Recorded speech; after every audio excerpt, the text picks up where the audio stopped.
When I look and I see he called DPI, everybody and their mama know this ain't DPI, man. Come on, man. This man whole hand in my face. He said, "You too small, boy." You ain't going for that. Hey, fam. Boy, you ain't even like that. Like, you ain't even like that.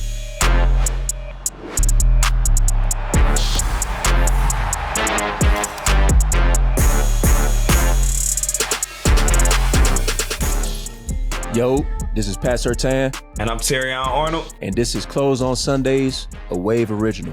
Close on Sundays, man. A football show for the culture. For the culture, man. That's right. Each and every week, we're going to break down the game at a very high level. A very high level. And teach you insights only pros have access to. And also share our thoughts about things around the league. In this episode, we're going to break down this week's game, take a look around the league at some viral stories, and break down some X's and O's. But first, TA, man, we officially announced the show on Monday. Got some love from it, got some haters from it. What is your initial reactions from it, my dog? I feel like Rod Wade said it best. You hating, but you love to watch us. Okay then.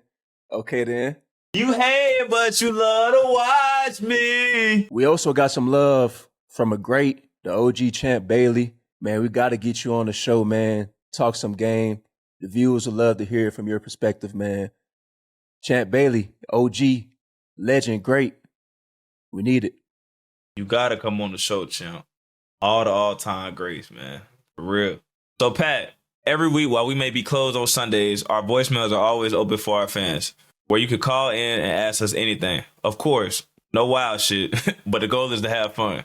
If your squad loses on Sunday, you got to answer the call. And Pat, unfortunately, my brother, you got it this week. You ready? Hey, man, this ain't going to be a common theme now. Hey, this ain't going to be a common segment. I ain't going to be the one answering these voicemails, bro. Another L, unfortunately, but you know what I mean? Yeah, I'm ready to hear all the criticism, whatever comes with it. So let's hear it. Yo, Pat, what's good, man? Big fan, man. So listen, I need some advice, man. My girl has been getting on me about watching too much football, man. Like, she watches the games with me, but she's getting annoyed because football's on Sundays, Saturdays, Mondays, Thursdays, Fridays. She says it's taking too much time out of our relationship, man. Is she valid?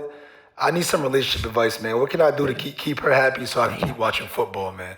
Well, brother, man, it looked like you in quite the ordeal, my brother. But God forbid a man has hobbies, right? I mean, shoot, sometimes a man want to sit down on a Sunday and watch some football, watch some ball. But I say for you, you got to prioritize, keyword prioritize, your relationship and being able to sit down and watch football. You know, you got to balance that out. Because obviously when you watch a football, you know, your girl probably going to get on you and say, hey, when we going to hang out? You know, you don't make time for me, this and that. So here, Sunday, watch football. Monday, have a date night. You know what I mean? Have a little date night, have a little outing. Go to a movie, go to a nice little dinner spot. You know what I mean? Y'all catch a vibe, drink a glass of wine. You know what I mean? Enjoy your partner. Doing something in the house, doing something creative, you know what I mean? Just doing something, you know what I mean? Because you always want to do something in a relationship. You know what I mean? You don't want to keep the relationship boring. You know what I mean? You always want to come up and spark with new ideas and, you know what I mean? Just keep the love going. But like I said, if you want to watch football, but you also got to balance it out. You know what I mean? You can't be watching football 24/7 now. You can't do that. That's not how it works. But I would say if you love football, continue doing it, but balance out your relationship with football. It'll work out completely fine, bro. That's all I got to say. True. I think Pat hit it on the head, man. Like, key word is to prioritize. If your girl is kind of getting tired of you watching it, Pat said, and just implement it, man. Like, implement her doing that with you. My whole thing is, dude, like, football is what we do. It's our job. And you talking to two professionals, man. Like, when we at work, that's our job. Sometimes when we at home, that's our job. But at the same time, man, you still have to find other ways to get away. You got to give your mind a break. You can tell, though. You can tell that we're in relation. A single man with... Man, watch that football, man. Man, don't worry about her. Protect your peace, brother. Nah, that ain't going to happen. Hey, you supposed to protect your peace, brother. TA, man, great win last night versus the Ravens for you. What is it like going against Lamar Jackson? Honestly, going against somebody like that, man, it's kind of like a surreal moment. Like, it's one of those moments that you have, and when you first got into the league, like, I don't know what quarterback it was, but it's like, dang, I'm really in the league. And just another thing too, like, even coming from Alabama, from the outside looking in, looking at guys like Derrick Henry and stuff, one of those things, like, it kind of hit different. Like, I'm on the league. I done finally got in there, got my muscle up. You know how it is. And I look in the backfield. It's a dinosaur back there. Like, I'm like, golly. But it was one of those things where just going into it and just playing on Monday Night Football, where it's like, just focus on doing your job. And one of those games too, where it's like whatever it takes. And it was a battle. I'm glad we were able to come out there with the victory. And I think it was major for the organization, even as I don't really know the specific record, but I know they had maybe like 6 wins up on us, or we hadn't beaten them in a long period of time. So just for us to go out there collectively and get the win, it was good. TA, man, speaking of that Baltimore victory, yeah, man, I saw you and D-Hop get into it a little bit late in the first half. I mean, I know y'all boys get competitive out there, but tell me, like, what was said? What was the mix of emotions last night? Going against a battle between you and D-Hop like that. So what went on in that scenario? So first things first, man. Just going out there, emotions running high, and you know how it is, P. Like, just being in the games like that. As a DB, you got to keep your poise. And yeah, I went into the game where I was like, man, I'm just focused on doing my job. I'm not really focused on saying anything, man. I'm going to talk to my teammates, and that's what's going to go on. So then, it's crazy because just even watching film, going out there, backside, you check the formation.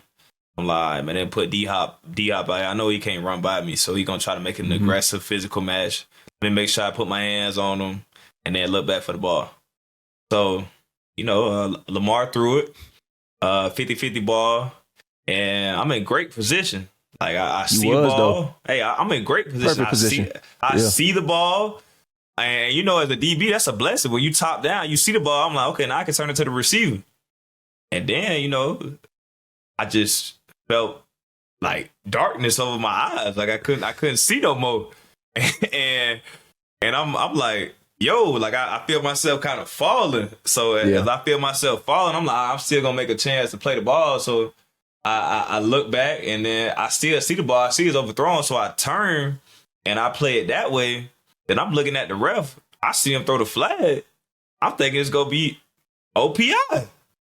I looked at the ref before I even said like anything and decided to adjust my helmet. I'm like, look at my face. Like, do you not see my helmet turn this way? Yeah. And that was my whole thing from year 1 to year 2. Like, I played receiver growing up, so like with the ball now, like, used to making plays on the ball. So just making sure I get my head around and, trying to find ways to make plays on the ball. So when I look and I see he called DPI, I'm talking to the rep. I'm like, come on, man. Like, everybody and their mama know this ain't DPI, man. Come on, man. This man whole hand in my face. Then, you know how it is. He looked. He said, yeah, you too small, boy. I look. Nah, you hey, I look. Hey, I look. For that. Hey, I look. Stop talking to the ref. I'm like, hey, fam. Well, you ain't even like that. Like, you ain't even like that. Like, I seen he wasn't paying him no mind either. Bro, you know what I mean? I see you trying to talk to the ref. I'm talking to the ref. And man, like, we got a trainer who was in AZ with D-Hop. So, just growing up as a kid, like, I remember like a lot of respect for D-Hop and, just playing in those battlegrounds and stuff like that. But I'm like, hey, man, like, you come out here, you beat me in one-on-one coverage, like, all right, I got to give it to you. But come on, bro. When he said I was too small, I'm like, all right, fam. After that, you feel me, P? We come out. I done got the PI call. Hey, I got to eat it. My team, man, just us playing collective football, man. Like, dude, we ended up getting out of it, man. Ended up getting a take. I think we ended up getting like a takeaway or something like that. Yeah, we ended up getting a takeaway. After that, we come out in the second half. All I'm thinking about it at halftime, like, my teammates like, hey, TA, man, you good? Because I'm a real poised person, Pat. Like, and for everybody to know me, like, hey, short-term memory as a DB. And, my best ball is just continuing to be ahead of me. So just staying afloat, staying consistent. Like DJ Reed, we just do a good job of saying, just focus on doing your job. So after that second half, come on, bro. Like, you didn't have a catch. and then you was pushing off every play. So, I really thought like when we came down, I think they were at like the 17 or something like that. They line D. I'm on this side of the field. They line D Hop on the other side. So I run to the other side like this backside X work. Like, come on, I know what's finna take place. And then go down. You feel me, a little release, and I'm like, all right, man. Then they got into this whole pushing and shoving match. I know I'm gonna just out quick him. Like I ain't worried about you outrunning me. I know what you want to run. I'm like, I hope Lamar throw this 50-50 ball so I can really go up here and get it. And then Lamar, he ended up looking at him. He was still looking at him. And then he didn't end up throwing it. So then after that, I look at him. I'm like, all right. Like, we didn't even say nothing. Like, we didn't even say nothing. It wasn't even kind of like, it wasn't similar to like y'all, like when y'all got into it. Cause like, he trying to initiate that. And that's his level of play. Like when you an old vet, looking at a younger DB, I'm trying to get in your head. Yeah. So then after that, I got another battle. We in the field of play. I think they might have been on like the 50 or something like that. Come back, backside X again. Lamar tried to throw the back shoulder. Ball gets thrown out of bounds. Then I look at him. I said, hey, fam, I told you ain't even like that. Like, now I'm really, and you feel me? I'm over there. You feel me? I'm over there on their sidelines. Yeah. Like, I'm like, hey, regardless of all that and how the game been going, like, when I line up backside, check my press rep. Like, come on, bro. Yeah. So then, after that, I ended up calling him by, I ain't going to tell you what I called him, but I called him by his nickname. When I called him by his nickname, he looked at me, he like, how you know that? I said, boy, I know everything, boy. Like, you know how it is, just being in a competitive environment, man. Got a lot of respect for that dude right there. And and then after that, he hit me. He say, how many All Pros you got? I say, fam, you didn't go All Pro till your 4th, 5th year in the league. Come on, boy, I do my research. He looking at me like, dang, how you know that? Like, I'm supposed to just look at you and say, oh yeah, I got 4 All Pros. Yeah, you got to outsmart that boy. Yeah. Nah, but matchups like that, man, that's why we play the game, bro. That's real though. Shoot, once you go up against them top receivers, them top battles, ain't shit sweet out there. At all. I mean, shoot, you going up against the best, you got to play like it. So, I understand where you coming from, bro. Trust me, I already know. I already know. Been there. Yeah. Been there, done that. Well, you already know, man. Last time we did this, you really ain't want to say no names, but I think what they say, man. The cat is out the bag, brother. We got a familiar foe. Yeah, we do, on our brother. hands. We do. It was a specific game last year. Dude caught a pass. It was like a little hitch. He caught a pass. It wasn't even a first down in there. It was like a 3-yard game. Blase. Boom, he got up. He looked at me up and down. And I'm like, in my head, I'm like, I know I ain't tripping. like I know I ain't tripping. Like, the bro just sized me. So I'm like, okay, bet. All right, bet. So the game went on. He's jawing. I'm jawing. I barely jaw. But, like, at the same time, like, if you think you're going to get one up on me, I'm going to get one up on you. So, he's steady talking. I'm like, bro, he not even looking your way. You got that one catch and you still talking. Like, what you doing, bro? I was through. It wasn't, I don't know what play it was. So I quick jam, bro. Held him at the line, one arm, held him at the line. And we tussling, like, we engaging. And boom, like, we go on the sideline. And he tried to throw me on the ground. Then boom, I double back, threw him on the ground. My teammates hyping it up like, yeah, P2. Yeah, P2. So I'm like, yeah. Then we get up. I'm jawing. I'm in his face. The refs came, de-escalated the situation, bro. So I was like, yeah, I rarely get into it like that. He's actually known for his I fear God, boy. Like, you know. Yeah. So, when you got into it with D-Hop last season, bro, and based on like what I had said earlier, how did you feel about, the choice of words that y'all two exchange, keeping it PG-13 related, or kind of like how it went down with that? How would you feel about that? I lashed all out. Then boom, we got up. We started jawing, and I was like, Blase, you can't fuck with me. You got the wrong one, this and that. Boy, you better play with somebody else, this and that. But I was like, bro, you ain't gonna get me, bro. And I was just like, we was going back and forth.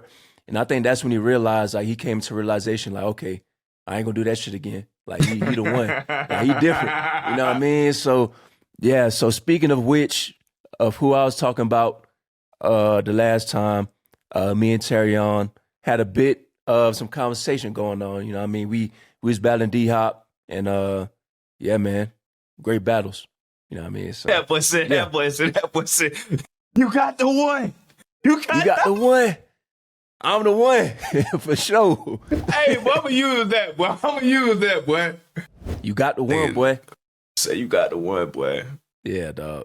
You know, PS2 with everything that's been going on, man. You know, it's early in the season, bro. We only going into week 4. A lot of ball left ahead, man. But how are you holding up early in the season with this adversity, man? And you know, for y'all, man, it's like y'all right there at the end, bro. But it's just some unfortunate breaks. So, do you feel like a lot of teams have been using like those peak routes and concepts against you? Because me personally, like, I know with me, and you know with you too, like just being a press corner, when anytime you go out there and just line up, a team is not going to really let you get in your rhythm. So they're going to have man beaters, or they're going to have concepts just designed to kind of get you off. And then, you know, I've been seeing like a lot of in-breaking routes.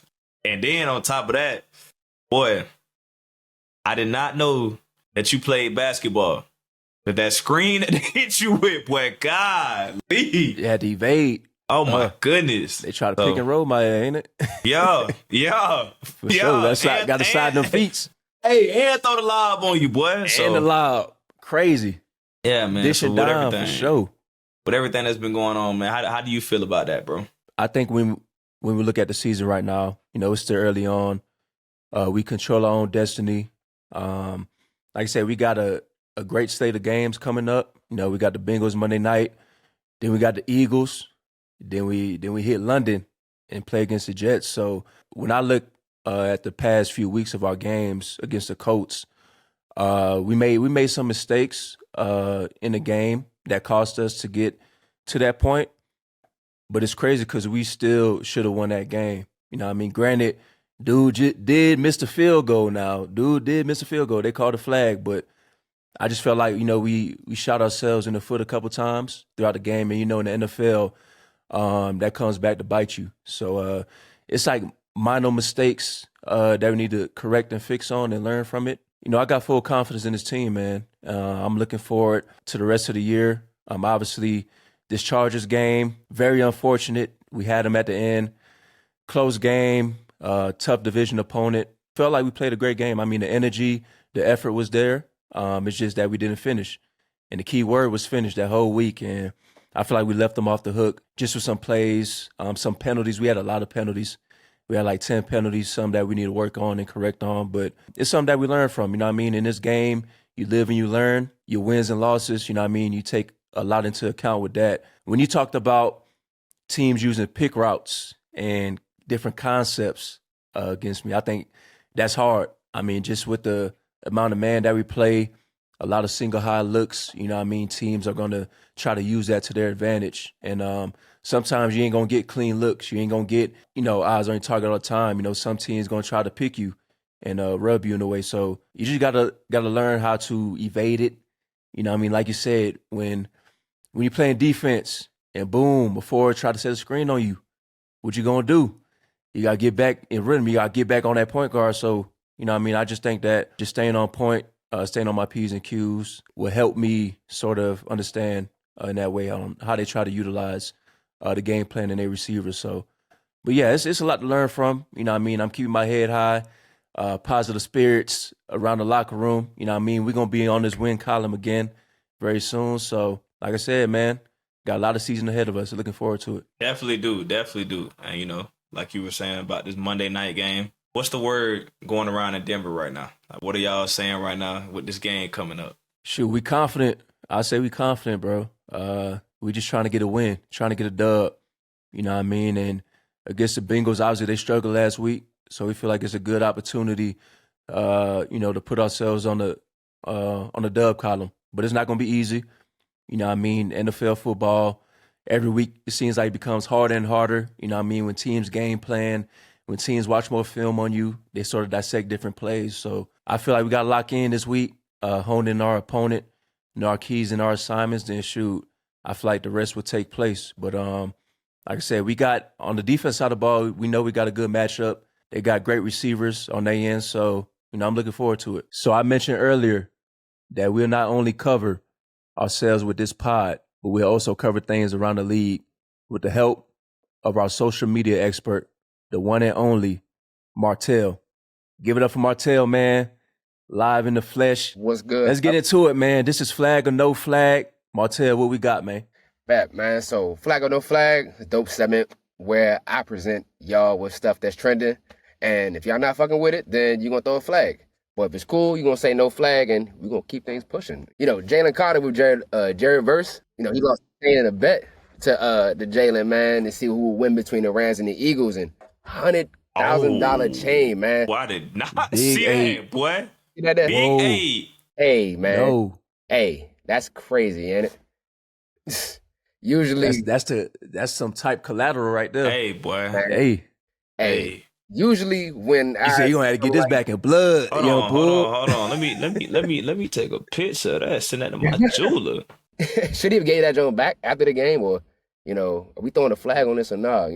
No flag. No. No. Now I will say this. He definitely popped it for sure wearing that in the interview. For sure. But whatever. Should have bet a bet though. Hey, I was just gonna say the way that I grew up, a bet is a bet. And in my opinion, you feel me? In my opinion, he shouldn't give it back. Nah. Take that. Hey. Get it back in blood. You feel me? Get that. Hey, GBG. And he popped it for sure wearing that in the interview, though. Golly. He's rocking that joint like it was his, man. Hey, look, Hey, Diamond Dance. Hey, to you right, though. I want to know who the jeweler is, who created that piece. That's Florida right there. Okay. Yeah. I ain't gonna lie. I'm gonna have to call that boy Jared. I'm gonna have to call that boy Jared. They said football players got better ice than rappers, so hey, we'll see about it. No flag. No flag. No flag on the play. Move on. Bet is a bet. Our next one, right? So Russell Wilson and Chris Jones, they've been trying to do a jersey swap for a minute, right? It just never really seemed to work out. And Chris Jones, he's asked if they were going to do it this time. Jones responded that he didn't even want it. Flag or no flag. Ignoring jersey swap requests. Is there a particular type of jersey swap etiquette in the NFL? What's the rules behind all this stuff, man? Most deaf. If it wasn't known, if it wasn't documented, if you ain't tell, bro, I need that jersey. He not obligated to give you a jersey now. Right. So I don't know. So I say in this situation, he said he didn't even want it though. He said he ain't want it. He didn't want it. I thought there was a situation where he was like, "Hey, hey Russ, I wanted your jersey." And he said no or something. I ain't even want it. He said he didn't even want the jersey. He said he didn't want that joint no more. My perspective, I'm taking from it, maybe when he asked it before, Russ could have been popping, or it could have been something where, you never really know context. But now it's to the point where it's maybe Russ could have did it wrong previously, because people never forget how you do them. They never forget how you do them. But that's right now. I feel like there's more context behind this. Yeah. You know what I mean?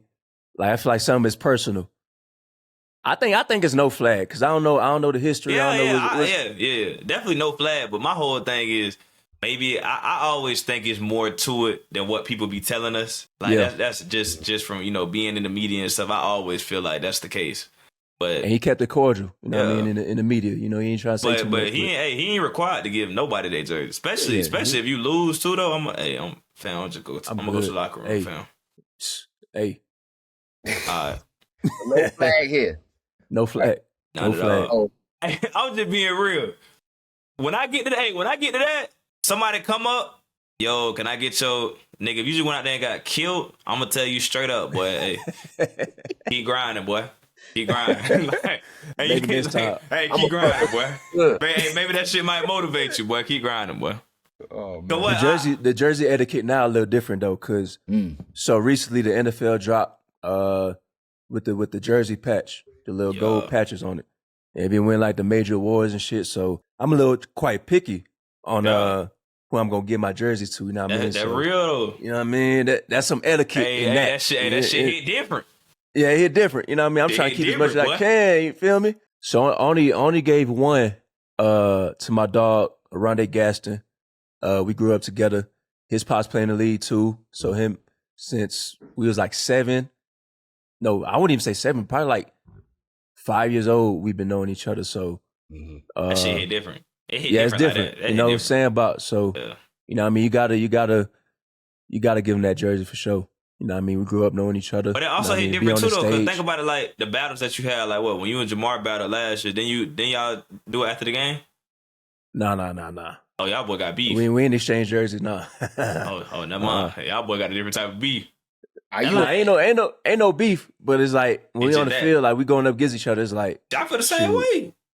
Yeah. I got my little ops now. Hey, I done had my little 1 year in. Like that's like me and Malik. Like shit, Yeah. I'm gonna come on. I ain't gonna lie. Hey, that'll be fire. Eventually, right I'm gonna there, get that Pierce. jersey though for sure. You know, it's gonna happen for sure. I'm gonna see if after I the can get game, Malik on the pod before the game. I'm gonna pop my shit. Do y'all believe there's any like type of static with Russell Wilson and Chris Jones, being that they played in the same division for a while? I feel like Russ don't create any beef with anybody. You Yeah, know what Russ I mean? a good dude. Great dude, He's just top of the line dude. Mm-hmm. Like if it was that question, Yeah. if you wanted your daughter to date anybody on the Russell team, Wilson. Russ. All right, fellas. Reporter asked Jamar Chase before the Bengals and the Vikings played, you know, how's his relationship with Justin Jefferson, right? So media kind of created an awkward narrative by asking this, and then Chase was just like, you know, we grown, we don't really talk, you know, all that much, but, you know, after the game, they were kind of huggy. Jettas and Chase, they both shut down any weirdness, you know, going on with that, but flag or no flag, the media creating narratives about former teammates in their personal life. Flag on the play. I figured this one's going to be a flag. Break it down for me, Flag. fellas. We older. As a man, you got your wife, you got your kids, you focus on your team. And, you know, in college, the camaraderie hits a little different because, you know, from freshman year, I mean, y'all could be living together. And then number 2, you go from seeing somebody every single day. It's not even the football relationship. Them days like that when you just amongst your brothers and, like, you really just talking about how you going to be in the future. And I feel like even with them two, like they try to do the same thing. Even with me, like coming in college, it was a little different. Like entering the draft and stuff. Like with me and my friend Kool-Aid McKinstry, like they tried to even frame us against each other. Like we didn't like each other. Like, dude, this is my college teammate. Man, this is my brother. And I feel like even with us having different type of relationships in the NFL now, like it's so much going on that when you do get a chance to see your brother, or like you get a chance to compete against some, just even them playing on both sides of the ball. Like, for example, me and Pat playing against each other. We don't have to talk unless we get on having the podcast and stuff, but I'm still rooting for him. It's still all love. Yeah. And just because I don't pick up the phone and call you every day, like, and that ain't got nothing to do with it. Like, people in today's society, man, they like to measure friendships based on communication. They try to make it seem like everything going good. It's kind of like a married couple who out in public, man, everything could be great. But then behind closed doors, they ready to file for divorce. I don't even know why this is a headline, honestly. I mean, I feel like whatever they got going on, you know, that's between them two. Like even if Jamar said, I just feel like it's true. Like it's some evidence to it. Like when you get older, you know, you got different priorities. You got some business things that you need to handle. You got family. Probably got a girlfriend, like what Tia said, you got a wife and kids. Like sometimes, like, y'all probably gonna be a little distant, but I mean, that's okay. I mean, cause we all grow, we all evolve, you know, but it's still like, you still hold in your pocket, like, okay, this my dog, like, this my brother for sure. Like whenever I need him, whenever I need to count on him, I could call him, you know what I mean? We always could check up on each other, you know what I mean? Just seeing how each other mentals is, you know what I mean? So I don't think it's clear, like, oh, we just not communicating or this and that, like how the media trying to say it. I think his way of saying, like, you know, sometimes, you know, we don't talk as much as how we used to, but, you know, the feeling's still mutual. So, I mean, that's my perspective on it. That's how I feel about it. I don't know. And on like what Pat said, on another side note, like when you really, really look at it, like they on opposite teams. Like, yeah, what is there to talk about? Facts. Like, man, I'm going into the locker room, going into my job, focus on who we got this week. Who we got this week. Now, during the off season, it's a little different. Yeah, also, you know. You feel me? Y'all link up. Link up gonna be legendary for sure. And then you already know, too. Like, and even being around some of the vets on my team, they said you start to get older, man, you realize your friends gonna align with your life. Uh-huh. I ain't gonna be hanging out with you, brother. If you a single man, you come home whenever you want to come home. Hey, I got a curfew, brother. Hey, you call me what you want. You say what you want to say, but brother, I'm gonna go home and keep my house happy. Thanks. I'll say flag on the play. Most For definitely. sure. Flag. All right, man. Hey, TA, your boy Pat was out there with the GOAT, man, Michael Jordan. So, flag or no flag, taking selfies with the GOAT. You see my man got a cigar, he living right. Number one, that boy had outside. But You don't see that quite often. you don't. That's why I'm you know, I gotta say it. Most deaf, man. No flag. Like he popped it with that one for sure. And then, not to mention, you know, people don't know the backstory behind it. That boy coach ended up signing with Jordan after that. So, hey, you stamped that for sure. So wait a minute, hold on. So you and Sean Payton both signed with Jordan Brand, Pat? Yeah, me and Sean, Jordan Brand athletes, man. It was one of those situations where it was within the works. But shoot, my agent, y'all know Worldwide West. Mm-hmm. So Jay-Z mentioned him in one of the songs. So boom, the whole backstory behind it. So I tapped in with West. Great dude, good guy. You know what I mean? He knows Jordan. Damn near like his right-hand man. So I feel like we was in talks about it. You know what I mean? I didn't know if it was true or not. If Jordan really wanted your boy on board, then obviously Sean, he's a Jordan Brand athlete too. And I just felt like, shoot, it was worth it. Like, I feel like the universe conspired, you know what I mean, to make it happen. And it was, shoot. And this picture, the context behind it, so we was in Athens, Greece on a little Jordan retreat. Oh, so you got summer, Melo in them, huh? Yeah. I was out there with Melo and them. Legendary, great vibes. Mm-hmm. I went up to my girl. I was like, shoot, should I go ask her for a selfie, bro? I don't know how. I was like fanboying a little bit. I like, shoot, but he's right there. Like, what you think? She was like, yeah, go ahead. I like, LJ, what's up, bro? Like, how you doing? He's like, what's up, champ? I like, shh. I was thinking. I like, he said, champ. Okay. I like, all right, you like, know me? You talking about me? Champ? Okay, say less. Hey, just for the love of the game, man, can I get this selfie?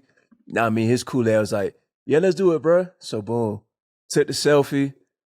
You know, you see the cigar, you know what I mean? So it was only right for the occasion. So yeah, it was legendary though. That whole trip was legendary. Great vibes, good time, man. So I enjoyed it for sure. Hey, Pat, man, so what was the best Jordan story that you heard out there in Greece from the GOAT himself? So we had like a little panel, you know, some of the Jordan Brand athletes who was there, and he was on the panel just describing, you know, what it was like, you know, back in the day playing against the Pistons and stuff. And I think it was cool, like, to see him like vulnerable in those phases, talking about how he had to get stronger, you know what I mean, how he had to get bigger and faster, you know, against those teams, you know what I mean? Because he felt like in order for him to reach to where he is, obviously he was great at the time, but to reach that legendary level, he was like, I had to get bigger and faster in the weight room. And it quite like resonated with me. Because I was at a time like that where I was like, man, I felt like I was good, but until I had to grind, get in the weight room, get bigger, you know, get faster, you know what I mean, get quicker, I was like, man, I ain't where I need to be at yet. So that was pretty cool to hear him actually be vulnerable and talk about how he need to get in the weight room, you know, his experience and his shortcomings in that regard. So, but man, it was quite cool being there, you know what I mean? He always talk about gambling. Like, he always want to gamble. I'm like, damn, bro. Like, who gonna gamble with you? When he was trying to play? When he was trying to play?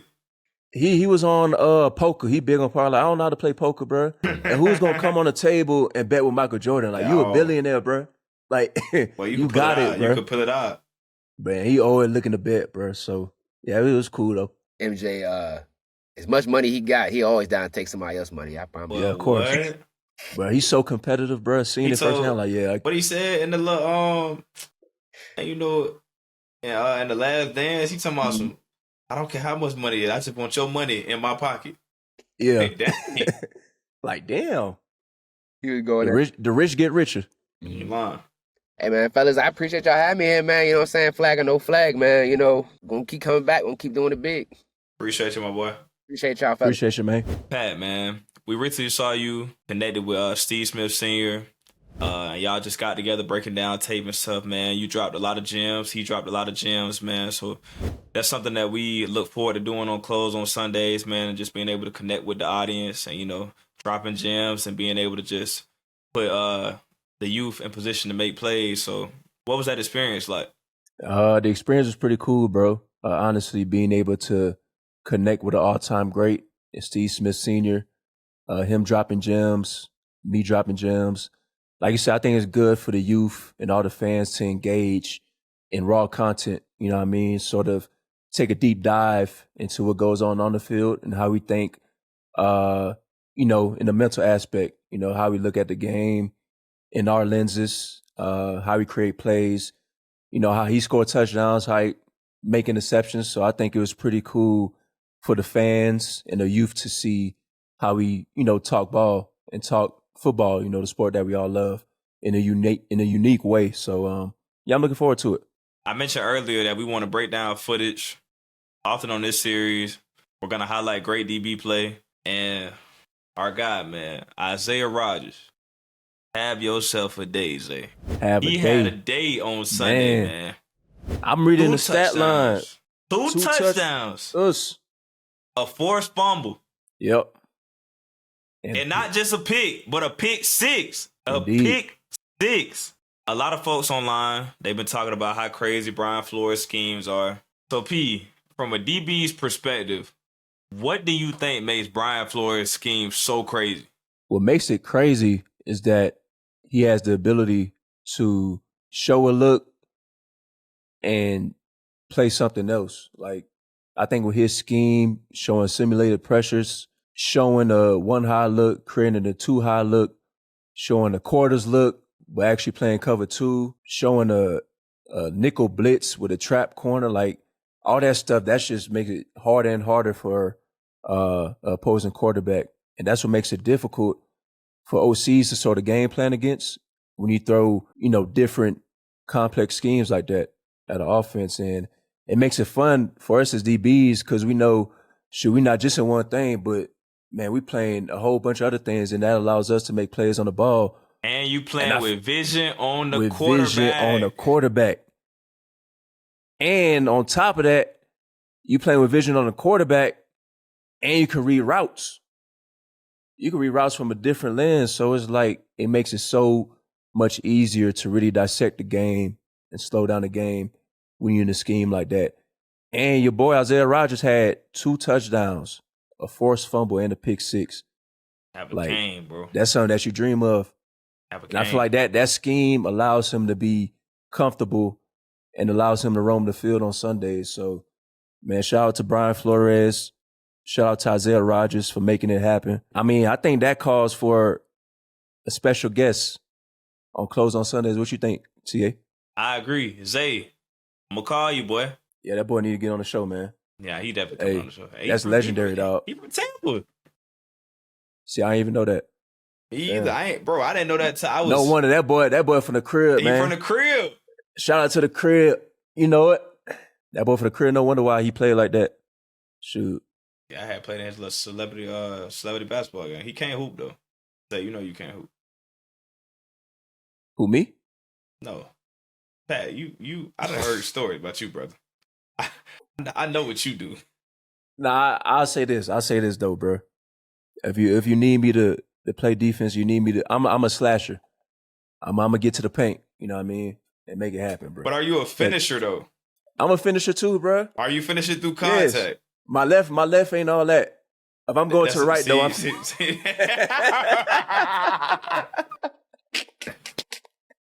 Boy, say my left ain't all that, but if I'm going to the right, I'm making something happen. Yes, Lord.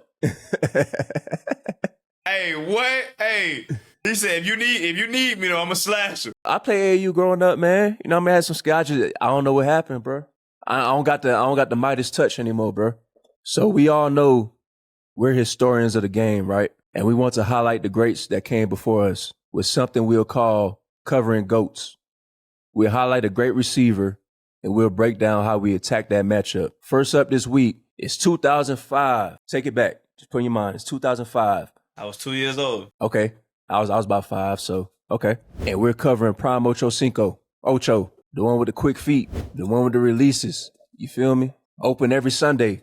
So T, tell me, what's your individual approach and defensive philosophy going up against a guy like Ocho? Well, we done all heard the story. So first of all, whatever he sent me to my locker, whether it had been Pepto-Bismol, a bottle of ketchup, or whatever he decided, them whole antics or whatever, I would have sent it right back to him. Yeah. I would have sent some glue, something like that. And Some then glue. Okay. on top of that, like just as far as me approaching him, and you already know this, if you gonna play press and you gonna open the gate, you might as well just play off. Facts. Like my whole thing when I get in front of Ocho, and with him being a smaller guy, I'm gonna play press. And I'm not gonna lie, he might think this disrespectful, but I'm playing inside leverage. Like, hey, I'm gonna force you to you gotta beat me on the 9. He ain't gonna outrun you. Me. You feel me? You gotta beat me on the 9. And I know he quicker than fast. Yeah. And then on top of that, them plays where I get them cover twos and put in hands. You know it's 2005, so the game a little different. Mm-hmm. But anytime he decide to get down there, get in the run fit, I'm gonna make him pay. You gotta make him pay. Guys too. He decide to catch some hitches and stuff. Hey, I gotta make you pay when I attack you. Like them. He measured. I ain't gonna lie. He measured before when he go across that middle. Now it's a little different. You feel me? He get a little anxious now. Hey, and I will you say gotta this. go to them linebackers. Hey, I say this too. Like with me, and this is this is the Detroit Lions. This is the team I got right now playing against him. I just might let you get an inside release, and me just watching him, you can see, man, his favorite route, man, was the dig route. Yeah, his favorite route was the dig. I'm gonna just go in and play high for the dig and go with it, and I'm gonna let you catch that dig because I know Double B. Hey, he ain't gonna catch too many of those, man. He ain't gonna catch too many of them. And when I seen in the film, man, I see he approach the line. He going up to the DB, say, I'm telling you what route I'm running. Yeah, you still ain't gonna stop it. Yeah, man, I'll be damned. Okay. That's what they say. You just tried me. Yeah, you just tried me. You just tried me. That's equivalent. You telling me your route? That's equivalent. You think I'm a scrub? That's equivalent to you lining up and saying, "Look, fam, safety leaning the other direction. It's just me and you, bro. Yeah, it's just me and you. Whatever you want to run, bro. Just take outside releases. It's me, you, and the sidelines of Jesus, brother. You pick your poison. Thanks, though. Since you brought up Ocho, yeah, I know you've seen the clip this summer when the boy was at the wide receiver retreat talking about you like you was Freddy Krueger, the boogeyman. Like talk about you like you was just this Greek god, like Zeus. Like when you think about stuff like that, and just even from you, because man, like you humble, but like when you see stuff like that, how did that make you feel?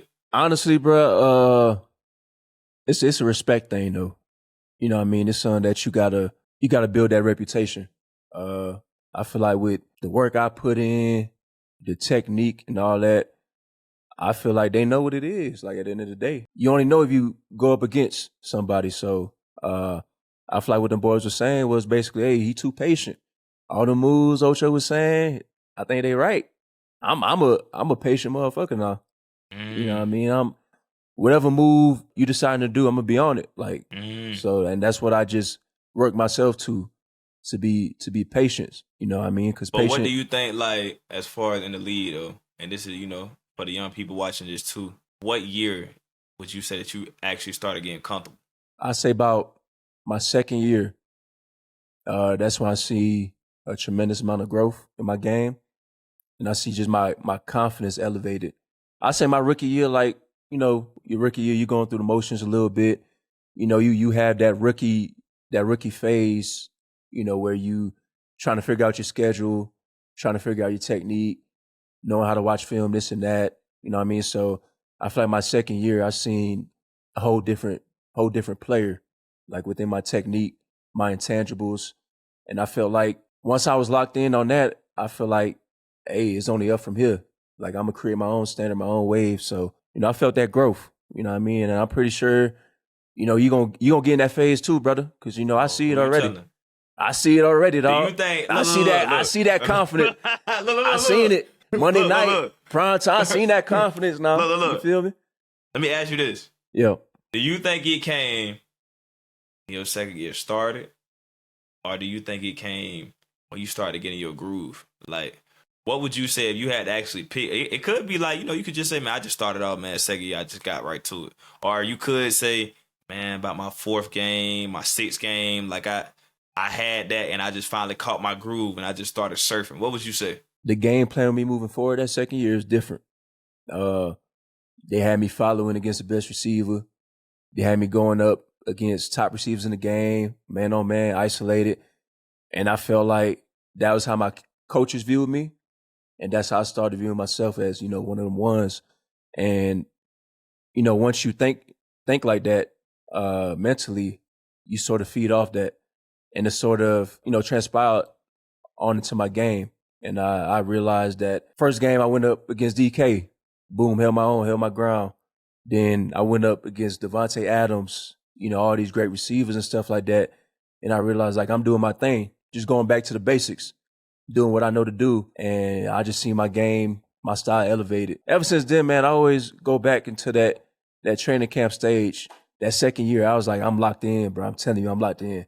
I just sensed a whole different animal. And I was like, yeah, now I know what to do. First year, it was like, it was a little wake-up call. I had a great year, but it was like a deer in the headlights. You don't know what's going to happen. Yeah. You don't know how the game move. The second year, you get a little comfortable. You play more man. You're going up against the best. Your confidence rise. So I could say from game plan-wise, the coach's confidence in me, I was like, yeah, this is going to be this year for sure.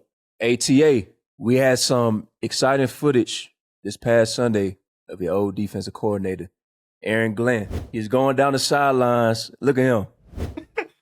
He was getting his groove on for sure, man. Look at him. He ain't run like that since 1990. Look at that boy. But tell me, man, how you rate the moves, bro? How you rate the moves, my dog? That boy was happy, dog.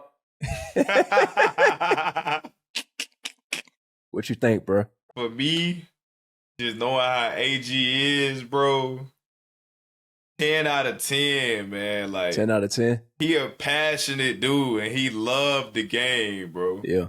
And he all in for his players. But that kind of put me just... You remember when I think William Gay, man, when he had that pick six, that boy was crawling on the sideline. And look, man, on top of the flag, he's still doing on the sideline. He already got the flag. He's showing his ass, boy. Hey, you might as well. You already got the 15. You might as well. Hey. Hey, you can tell he had flashback though. He got flashback. Come here.